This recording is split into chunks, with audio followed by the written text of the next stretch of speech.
নন্দন ভিলার সেই ছায়ায় মোড়ানো ঘরটা তখন থমথমে। বাতাস যেন স্থির হয়ে গেছে। খাতার পাতায় লেখা নাম অমৃত বসু। ঋত্বিক আর অধ্যাপক সায়ন্তনের মনের ভিতরে একটা শীতল স্রোত বইয়ে দেয়। ঋত্বিক ফিসফিস করে বলে, রবীন্দ্রনাথ বসুর পুত্র, কিন্তু ইতিহাসে তার কোনো সন্তান ছিল না। সায়ন্তন বাবু বলেন, মানে সত্য ইতিহাস থেকে মুছে ফেলা হয়েছিল ইচ্ছা করে। তাদের সামনে খাতার পাতাগুলো জ্বলজ্বল করতে শুরু করে। হঠাৎ এক ছায়ামূর্তি ধীরে ধীরে ঘরের কোণে ফুটে ওঠে। চোখ দুটি আগুনের মতো জ্বলছে। সে বলে, আমি অমৃত। আমার অস্তিত্ব কেউ মানতে চায়নি, কারণ আমি সত্য জানতাম। বাবা এক নিষিদ্ধ গবেষণায় লিপ্ত ছিলেন, ছায়ার চেতনা নিয়ে। সেই গবেষণায় তার মৃত্যু ডেকে এনেছিল। তাহলে কি তোমার বাবার মৃত্যু?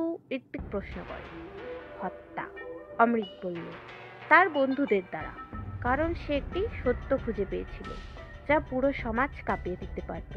সেই পাণ্ডুলিপিতে লেখা ছিল মানুষের ছায়া কিভাবে চিন্তা করতে পারে, স্মৃতি ধারণ করতে পারে, আর তাকে নিয়ন্ত্রণ করা সম্ভব। সায়ন্তন চমকে ওঠেন। ছায়া যদি স্মৃতি ধরে রাখতে পারে, তবে তা তো এক প্রকার আত্মার প্রতিরূপ। অমৃত বলেন, সেই কারণেই ওরা বাবার গবেষণা পুড়িয়ে দিয়েছিল, আমাকে এক ঘরে করে দিয়েছিল। আমি খাতা বাঁচিয়ে রেখেছিলাম, কিন্তু তখনই শুরু হয় আমার অভিশাপ। ছায়া আমায় ত্যাগ করে যায়, আর আমিও ধীরে ধীরে ছায়ার মধ্যে মিশে যাই। হঠাৎ ঘরের এক কোণে থেকে আলোর রেখা বেরিয়ে আসে। খাতার মধ্যে থাকা পাণ্ডুলিপির শেষ পাতা খুলে তাতে লেখা, ছায়া কখনো মরে না। সত্য যদি তাকে স্মরণ করে, ছায়াকে মুক্তি দিতে চাইলে নিজেকেই ছায়া হতে হবে।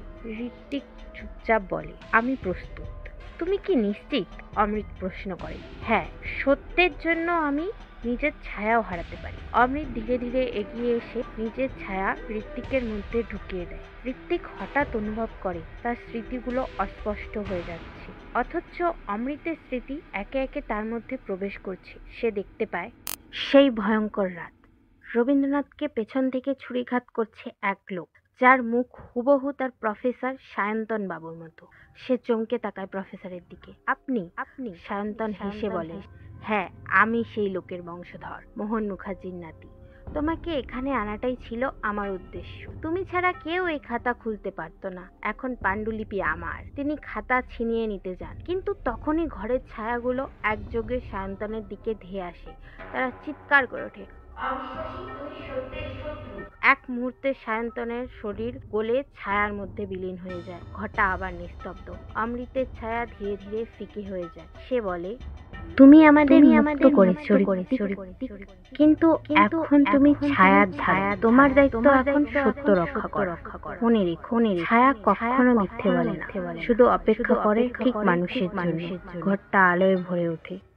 খাতা ঋত্বিকের হাতে থাকে, আর সে বুঝে যায় এতদিন যেটাকে কেবল রহস্য বলে মনে করত, তা ছিল এক দীর্ঘ ইতিহাস, অন্ধকারে ঢাকা, সত্যের আলোতে জ্বলে ওঠার অপেক্ষায়। ঋত্বিক এখন এক নতুন মানুষ, অথচ তার ছায়া আর আগের মতো নেই। আয়নায় সে নিজের প্রতিবিম্ব দেখে, কিন্তু তার ছায়া থাকে ঠিক এক সেকেন্ড পিছিয়ে। সে জানে এখন সে শুধু একজন ইতিহাসের ছাত্র নয়, সত্যের ধারক।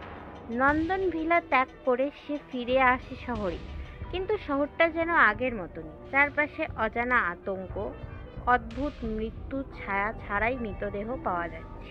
তার মনে পড়ে যায় সায়ন্তন বলেছিল, পাণ্ডুলিপি আমার।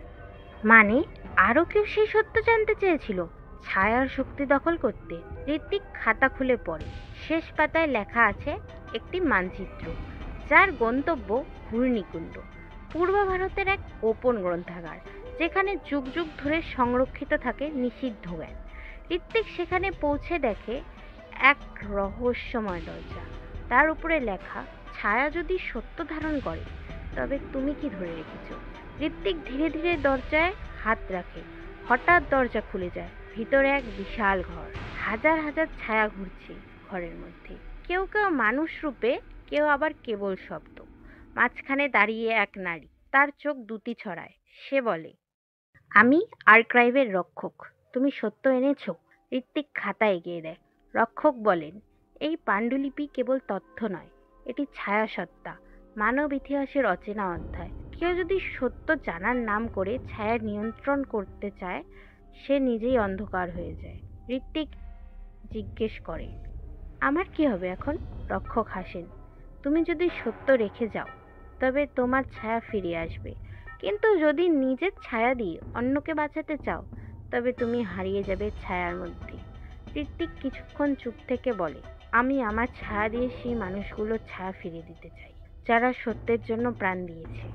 রক্ষক মাথা নিচু করে সম্মতি জানান। এক অদ্ভুত আলোয় ঋত্বিকের ছায়া ভেঙে শত শত টুকরো হয়ে ঘুরে বেড়ায়। প্রতিটি ছায়া গিয়ে যুক্ত হয় হারিয়ে যাওয়া মৃতদের ছায়ার সঙ্গে। তারা ফিরে পায় তাদের ছায়া, ফিরে পায় স্মৃতি। ঋত্বিক ধীরে ধীরে অদৃশ্য হয়ে যায়। বহু বছর পর এক তরুণ গবেষক একটি পুরনো খাতা খুঁজে পান ঘূর্ণিকুণ্ড গ্রন্থাগারে।